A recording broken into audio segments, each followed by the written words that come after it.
प्रिय ख्रिस्त विश्वासियों, जय यीशु। सेक्रेड स्क्रिप्ट सोर्स के एक और ज्ञानवर्धक एपिसोड में आपका स्वागत है, जो आध्यात्मिक ज्ञान और बाइबल संबंधी अंतर्दृष्टि के लिए आपका दैनिक गंतव्य है। आज हम दिव्य प्रावधान की एक कालातीत कहानी का पता लगाने के लिए पवित्र शास्त्र के पन्नों के माध्यम से एक यात्रा पर निकल पड़े हैं। आज के लिए हमारा विषय निर्गमन 16 के 4 से लिया गया है। जैसा कि हम इस प्रश्न पर गहराई से विचार करते हैं, परमेश्वर ने इस्राएलियों को उनकी जंगल यात्रा के दौरान जीवित रहने के लिए चमत्कारिक ढंग से स्वर्ग से मन्ना कैसे प्रदान किया। हमसे जुड़ें, क्योंकि हम इस उल्लेखनीय कहानी के रहस्यों को सुलझाते हैं और आज हमारे जीवन के लिए निहित गहन सच्चाइयों को उजागर करते हैं। सीधे पवित्र ग्रंथों से अधिक प्रेरणादायक सामग्री के लिए बने रहें और हमारे चैनल की सब्सक्रिप्शन लें। सेक्रेड स्क्रिप्ट सोर्स में आपका स्वागत है, जहां विश्वास रहस्योद्घाटन से मिलता है। प्राचीन जंगल के मध्य में, जहां चिलचिलाती धूप बंजर धरती को चूमती थी और हवाएं हताशा की कहानियां सुनाती थीं, वहां पवित्र विधान की एक गाथा सामने आई। एक कथा जो विश्वास और जीविका के धागों से बुनी गई थी। यह वह समय था जब इस्राएली बंधन की बेड़ियों से मुक्त होकर वादा किए गए देश की ओर यात्रा पर निकले थे। जैसे जैसे वे दुर्गम इलाके से गुजरे, उनके सूखे गले राहत के लिए चिल्ला रहे थे और उनके थके हुए शरीर पोषण के लिए तरस रहे थे। लेकिन वीरानी के विशाल विस्तार के बीच आशा अंधेरे में एक अकेली लौ की तरह टिमटिमा रही थी, क्योंकि तभी आकाश खुल गया और मन्ना औस की नाई ऊपर से पृथ्वी पर उतरा। मन्ना का चमत्कारी प्रावधान केवल शरीर के लिए भोजन नहीं था, यह ईश्वर की असीम करुणा का प्रमाण था। प्रत्येक सुबह जैसे ही भोर ने आकाश को सोने के रंगों से रंग दिया, इस्राएलियों ने परमेश्वर के प्रावधान का आश्चर्य देखा। उन्होंने नाजुक लच्छे इकट्ठे किए। जरूरत के समय में उन्हें जो प्रचुरता प्रदान की गई, उससे वे आश्चर्यचकित हो गए। लेकिन यह ईश्वरीय प्रावधान बिना परीक्षण के नहीं था, क्योंकि इस्राएलियों को आदेश दिया गया था कि वे कल की व्यवस्था के वादे पर भरोसा करते हुए केवल वही इकट्ठा करें जो उन्हें दिन के लिए चाहिए। यह विश्वास और निर्भरता का एक पाठ था, एक अनुस्मारक कि उनका भरण पोषण उनके स्वयं के प्रयासों से नहीं, बल्कि सर्वशक्तिमान के हाथ से होता है। फिर भी मन्ना की प्रचुरता के बीच असंतोष की सुगबुगाहटें उठीं। लोगों में से कुछ ने भय और संदेह से प्रेरित होकर आवश्यकता से अधिक संग्रह कर लिया। लेकिन उनके प्रयास व्यर्थ थे, क्योंकि मन्ना खराब हो जाएगा और सड़ जाएगा, जो दैवीय प्रचुरता के सामने लालच की निरर्थकता का एक मार्मिक अनुस्मारक था। और इसलिए जंगल आस्था की कक्षा बन गया, जहां इस्राएलियों ने अपने निर्माता के प्रावधान पर भरोसा करना सीखा।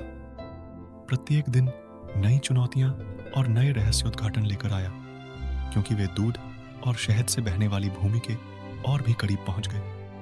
लेकिन स्वर्ग से मन्ना की कहानी हमेशा के लिए इतिहास के इतिहास में अंकित हो जाएगी, जो कि ईश्वर की स्थायी वफादारी और उनके लोगों के प्रति उनकी अटूट प्रतिबद्धता का एक प्रमाण है। क्योंकि जंगल में, जहां आशा दूर लग रही थी और निराशा उन्हें घेरने की धमकी दे रही थी, परमेश्वर ने ऊपर से जीविका प्रदान की, जो उस पर भरोसा करने वाले सभी लोगों के लिए उसके प्यार और प्रावधान का एक ठोस अनुस्मारक था।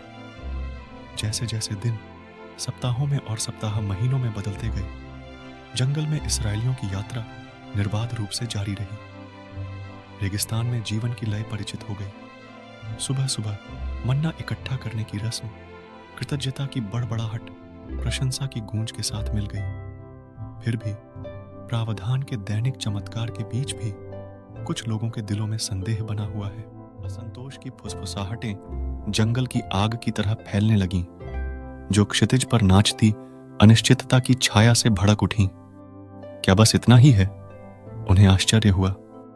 क्या हम कभी वादा किए गए देश के फल का स्वाद चखेंगे? अपनी अधीरता में उन्होंने अपनी यात्रा की बुद्धिमत्ता पर सवाल उठाया, उन सुख सुविधाओं की लालसा की जो वे पीछे छोड़ आए थे। लेकिन मूसा, ईश्वर द्वारा चुना गया दृढ़ नेता, संदेह के सामने दृढ़ खड़ा रहा। अटूट विश्वास के साथ उन्होंने लोगों को उन चमत्कारों की याद दिलाई जो उन्होंने देखे थे।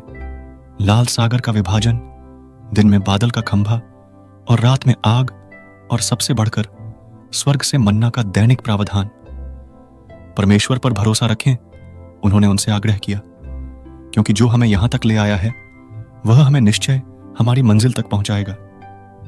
और इस प्रकार इस्राएली आगे बढ़ते गए। उनकी आत्माएं दूध और शहद से भरपूर भूमि के वादे से उत्साहित थीं। प्रत्येक कदम आगे बढ़ना उनके विश्वास का प्रमाण था। उनके निर्माता के विधान में उनके अटूट विश्वास की घोषणा थी। लेकिन जैसे ही उनके विश्वास की परीक्षा हुई, वैसे ही उनके दिल भी विपत्ति की आग से शुद्ध हो गए। अपनी यात्रा के बीच में उन्हें परीक्षाओं और क्लेशों का सामना करना पड़ा। ऐसी प्यास जो बुझने वाली नहीं थी, ऐसे दुश्मन जो अजेय लग रहे थे।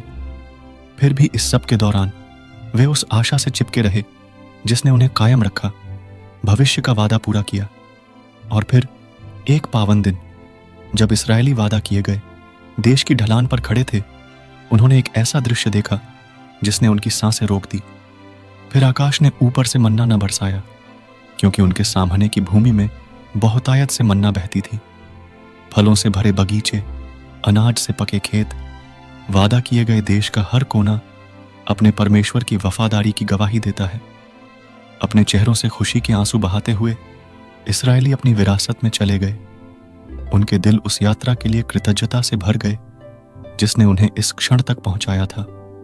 और यद्यपि स्वर्ग से प्राप्त मन्ना की स्मृति समय के साथ धुंधली हो जाएगी, जंगल में सीखे गए सबक आने वाली पीढ़ियों तक बने रहेंगे। जंगल में जहां पृथ्वी आकाश से मिलती है और आत्मा अपने निर्माता से मिलती है, इस्राएलियों ने विश्वास का सही अर्थ खोजा। अटूट विश्वास जो हमें सबसे अंधेरे समय में भी बनाए रखता है। बिल्कुल सच। जैसे ही हम इस्राएलियों को उनकी जंगल यात्रा के दौरान समर्थन देने के लिए स्वर्ग से मन्ना के चमत्कारी प्रावधान पर विचार करते हैं, हमें इस पवित्र कथा में निहित कालातीत सत्य की याद आती है। सबसे पहले और सबसे महत्वपूर्ण, मन्ना की कहानी हमें ईश्वर की निष्ठा के बारे में सिखाती है।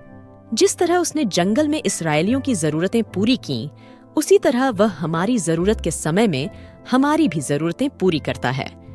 मैथ्यू 6 के 26 में यीशु हमें याद दिलाते हैं, आकाश के पक्षियों को देखो, वे न बोते हैं, न काटते हैं, न खलिहानों में संचय करते हैं, फिर भी तुम्हारा स्वर्गीय पिता उन्हें खिलाता है। क्या तुम उनसे अधिक मूल्यवान नहीं हो? इसके अलावा मन्ना परमेश्वर के दैनिक प्रावधान के एक शक्तिशाली प्रतीक के रूप में कार्य करता है। जिस प्रकार इस्राएलियों को केवल वही इकट्ठा करने का निर्देश दिया गया था जिसकी उन्हें दिन के लिए आवश्यकता थी, उसी प्रकार हमें भी अपने जीवन के प्रत्येक क्षण के लिए ईश्वर के प्रावधान पर भरोसा करने के लिए बुलाया गया है। मत्ती 6 के 34 में यीशु हमसे कहते हैं, इसलिए कल की चिंता मत करो, क्योंकि कल अपनी चिंता स्वयं कर लेगा। प्रत्येक दिन की अपनी पर्याप्त परेशानी होती है। लेकिन शायद सबसे महत्वपूर्ण बात यह है कि मन्ना की कहानी हमें कृतज्ञता के महत्व की याद दिलाती है। जंगल में कठिनाइयों का सामना करने के बावजूद इस्राएलियों ने उन्हें प्राप्त प्रावधान के लिए धन्यवाद देना कभी नहीं छोड़ा। 1 थिस्सलुनीकियों 5 के 18 में हमें हर परिस्थिति में धन्यवाद देने के लिए प्रोत्साहित किया गया है, क्योंकि मसीह यीशु में तुम्हारे लिए परमेश्वर की यही इच्छा है। तो आइए हम बाइबल पवित्र शास्त्र के पन्नों में पाए गए पाठों पर ध्यान दें और प्रत्येक दिन को विश्वास और कृतज्ञता के साथ स्वीकार करें। क्या हम याद रख सकते हैं कि जिस तरह परमेश्वर ने जंगल में इस्राएलियों को सहारा दिया, उसी तरह वह हमें जीवन की यात्रा में भी संभालेंगे। और हमारे सम्मानित दर्शकों के लिए हम आपको विश्वास और खोज की इस यात्रा में शामिल होने के लिए आमंत्रित करते हैं। हमारे चैनल सेक्रेड स्क्रिप्ट सोर्स को सब्सक्राइब कर लें, जहां आपको दैनिक बाइबल वार्ता, प्रेरणादायक कहानियां और पवित्र शास्त्र के पन्नों के भीतर पाए जाने वाले कालातीत सत्य पर विचार मिलेंगे। आइए हम सब मिलकर परमेश्वर के वचन की गहराई में उतरें और अपने सृष्टिकर्ता के हृदय के और भी करीब आएं। पिता, पुत्र और पवित्र आत्मा के नाम पर आमीन। जय यीशु।